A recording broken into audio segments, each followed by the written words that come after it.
Seiko teams up with PADI, it always grabs attention. In their latest release, the Seiko Prospex SRPL53 or the PADI Emerald Green Samurai is no exception. This watch is striking at first glance, and it's mostly because of the dial. That emerald green color with its ocean-like pattern and sunburst effect gives it so much life on the wrist. It's not just another green watch, it's a kind of dial that shifts under different lighting, going from deep ocean tones to a brighter, almost metallic green. It's easily the highlight of the watch, and honestly the reason most people will gravitate towards it. Before I dive deeper into this one, it's worth mentioning that Seiko also dropped another PADI edition alongside it, the SPB501. The watch takes inspiration from Seiko's 62 Moss Heritage design. So it's more of a vintage diver feel, whereas the SRPL53 leans into the sharp, modern lines of the Samurai case. If you're trying to decide between the two, it's basically a choice between heritage and contemporary. Today though, the spotlight is firmly on the Samurai. Also, I want to give a quick shout out to my friends over at GQ Jewelers. They have been supporting this channel for almost 2 years, and without them, it wouldn't be possible for me to feature all these cool pieces. GQ Jewelers is the official AD of Seiko, Ball, Squale, and Casio, but also carry micro brands, luxury brands, and watch accessories. You should definitely go follow them on Instagram and tell them Miguel said what's up. The case of the Samurai measures just under 42 millimeters, officially 41.7 millimeters, with a thickness of 12.3 millimeters and 20 millimeters in between the lugs. On paper, that sounds like it could be chunky, but thanks to the angular case design, it wears surprisingly well. The lug-to-lug distance is about 49.5 millimeters, which helps balance the size across the wrist. If you've worn a Samurai before, you'll know that the aggressive angles of the case make it feel bold but not overwhelming. On my 6 7/8 inch wrist, it feels spot on, present but not overbearing. But do keep in mind that the watch with the unsized bracelet weighs in at 170 grams. Inside is Seiko's tried and true 4R35 movement. It's not the most glamorous caliber in the world, but it gets the job done. You get hacking, manual winding, 23 joules, and a power reserve of around 41 hours. Accuracy, as always with this movement, can vary quite a bit. Some run really well, others can drift a little, but for the price range, it's a reliable engine.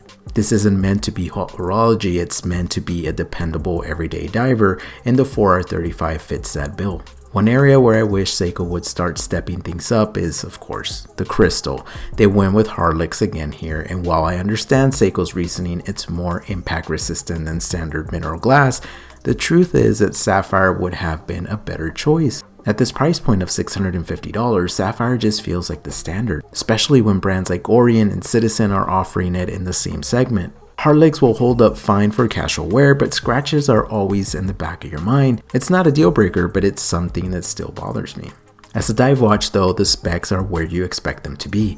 It's water resistant to 200 meters, ISO rated, and has a screw down crown and case back you want for a true diver. The bezel is satisfying to turn, has some knurling in it that matches the crown with a solid 120 click action, and the insert contrasts nicely with the dial. The date window is tucked away between 4 and 5, and it's not intrusive at all, but personally I'm not a fan of that date position.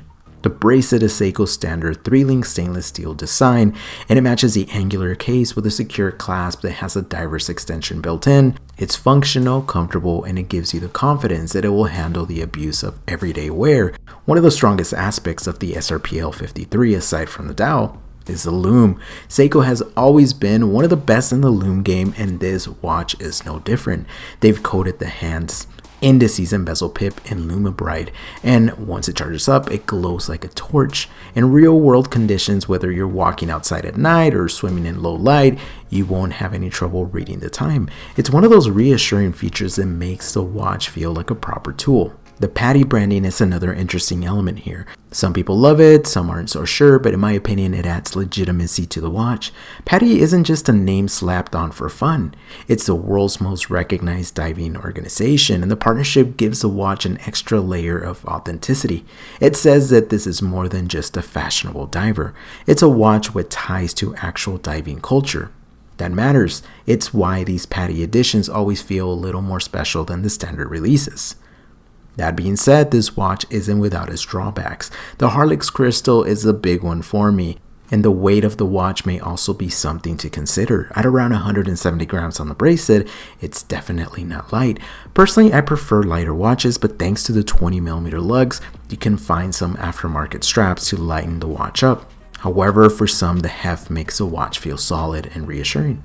The movement, as I mentioned, it's a precision instrument and the power reserve is average at best. These are compromises you have to accept if you want to play in this price range. All in all, the SRPL53 is a strong addition to Seiko's Prospex lineup. It's a watch that makes a statement on the wrist thanks to its case design and most importantly, that dial. This watch is reliable, well built, and it carries that PADI name proudly. If you're into the sharper, more modern Seiko divers, this one is definitely worth a look. If you prefer something with a more vintage-inspired feel, then maybe the SPB501 is the better choice for you. Either way, Seiko is giving fans of dive watches two really compelling options here. I reviewed another samurai watch not too long ago. You can find that review linked down in the description. And the takeaway is similar. Seiko continues to refine these designs while keeping them accessible. The SRPL53 may not have sapphire, it may not be the thinnest or lightest, but it's a watch with real presence, real character, and that dial alone may be enough to win you over. Thank you all for the support, be safe out there, and stay humble.